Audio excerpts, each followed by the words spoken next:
Hello, नमस्ते, सत श्री अकाल, आदाब, प्रणाम और स्वागत है आपका पसंदीदा यूट्यूब चैनल प्लेटफॉर्म विद सत्यम पर।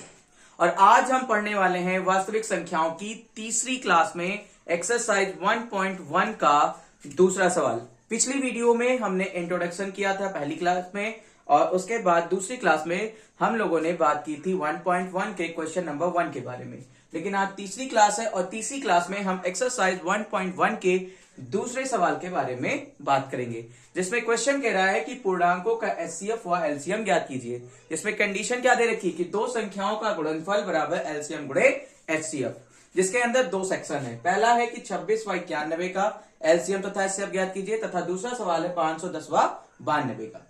तो पहले हम पहले सवाल की बात करते हैं, जिसमें ज्ञात करना है 26 व 91 का एलसीएम तथा एचसीएफ किसका प्रयोग करके, दो संख्याओं का गुणनफल बराबर एलसीएम गुणे एचसीएफ का प्रयोग करके। लेकिन उससे पहले हमें इसका एचसीएफ ज्ञात करना जरूरी है।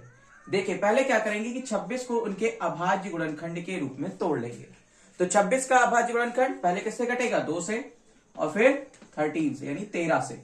2 गुणे 13 लिख सकते हैं, और फिर 91 को हम लिख सकते हैं 7 गुणे 13, 13 सते 91। तो इन दोनों का जो एचसीएफ आएगा, यानी इन दोनों का जो मासा आएगा, वो दोनों में कॉमन क्या है, हमारा 13 कॉमन है। इन दोनों संख्याओं के अभाज्य गुणनखंडों में जो उभयनिष्ठ गुणनखंड है वो हमारा 13 है। जो उभयनिष्ठ गुणनखंड होता है वही हमारा एचसीएफ अर्थात मासा होता है।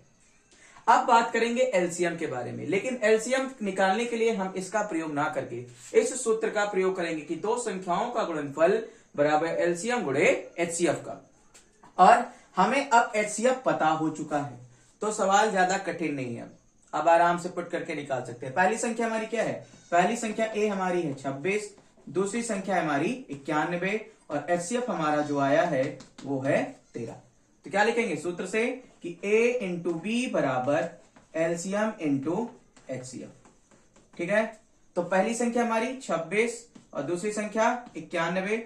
एलसीएम हमें पता नहीं है और एचसीएफ हमको पता है। ठीक, 13 कम 13, 13 सते 91। तो जो एलसीएम हमारा होने वाला है वो क्या होगा, 6 सते 42 का 2 हासिल आया 4, और 2 सते 14 4 18। तो जो हमारा एलसीएम होगा वो हमारा होगा 182, यानी 182 होगा। अगर हम बिना फॉर्मूले की बात करें तो भी हम एलसीएम कैसे निकालेंगे कि जो कॉमन था तो उसको लिख लिया, लेकिन जो कॉमन नहीं उसको भी लिख लेंगे, 7 दूनी 14, और 14 को 13 से गुणा करेंगे तो भी 182 ही आने वाला है। क्लियर है। अब हम बात करेंगे दूसरे सवाल की, जिसमें है हमारा 510 व 92। अब 510 व 92 का एचसीएफ पहले निकाल लेते हैं। दूसरे सवाल की अगर हम बात करें 510 व 92 की, तो 510 पहले किससे कटेगा, 2 से कटेगा। तो 2 से कटेगा, हम क्या करेंगे, अब इतना दिमाग में तो किसी के चलेगा नहीं, तो हमको अलग जगह निकाल लेते हैं अभाज्य गुणनखंड के रूप में। जैसे यहां लिखा है हमारा 510, निकाल लेते हैं। 2 दूनी 4, अब कितना बचा 1, 11 हो गया, 2 पंचे 10। अब कितना बचा 1, 2 पंचे 10। अब किससे कटेगा, 5 से कटेगा। 5 से काट लेंगे, 5 में 25, 1 पंचे 5। अब 3 से काट लेंगे, 3 17 51, और 17 एकम 17, यानी क्या आया 2 गुणे 3, क्या आया 2 गुणे 3 गुणे 5 गुणे 17। ठीक है, देखिए 2 दूनी 4, 1 बचा, 2 पंचे 10, 1 बचा, 2 पंचे 10। 5 से काट लेंगे, 5 25, 5 एकम 5, 3 से कट जाएगा, 3 एकम 3, और 3 सते 21, 17 है, 17 एकम 17, क्योंकि 17 ऑटोमेटिक है, अपने आप में अभाज्य संख्या है। क्लियर है। अब बात करते हैं 92 की, तो 92 को क्या लिख सकते हैं, 2 गुणे 46 2 92, यानी अब 46 बचा, फिर क्या लिखेंगे 2, फिर क्या बचा 23, भाई 23 2 46 होता है ना, 23 चौका 92, 23 बचा। अब इसका एचसीएफ हमारा क्या होगा, तो HCF of 510 and 922 is equal to क्या आया, सिर्फ 2 और कॉमन है, और कुछ भी कॉमन नहीं, तो हमारा एचसीएफ आया सिर्फ और सिर्फ 2।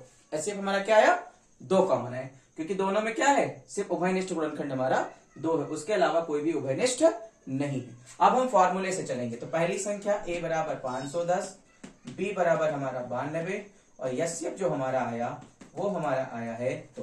तो क्या होता है फॉर्मूला, a गुणे b बराबर एलसीएम गुणे एचसीएफ। हम एलसीएम एचसीएफ को h इंटू एल लिख रहे हैं। ठीक है, अब हमारी पहली संख्या है 510 गुणे दूसरी संख्या हमारी 92, एल हमें ज्ञात करना है, एचसीएफ हमें 2 मालूम है। काट देते हैं, 2 से काटो तो 2 चौके 8 और 2 छक्के 12।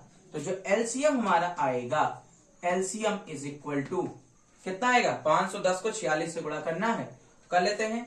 510 को 46 से गुणा करना है तो 6 कम 6, 3 4 5 में पड़ा होगा ऊर्ध्व त्रिज्याभ्याम विधि।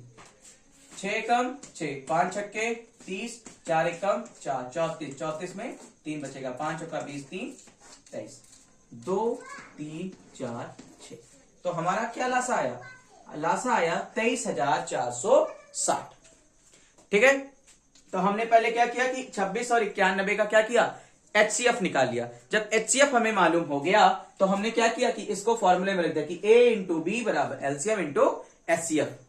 एलसीएम हमें निकालना था, एचसीएफ हमने निकाल लिया था। तो जब हमें 3 चीजें पता है तो चौथी चीज हम ऑटोमेटिकली फॉर्मूले से निकाल सकते हैं। अगर आपको वीडियो समझ में आई हो, क्लास समझ में आई हो, तो इसे ज्यादा से ज्यादा शेयर करें, कमेंट करें, लाइक करें और सब्सक्राइब तो बिल्कुल करना ना भूलें। Thank you.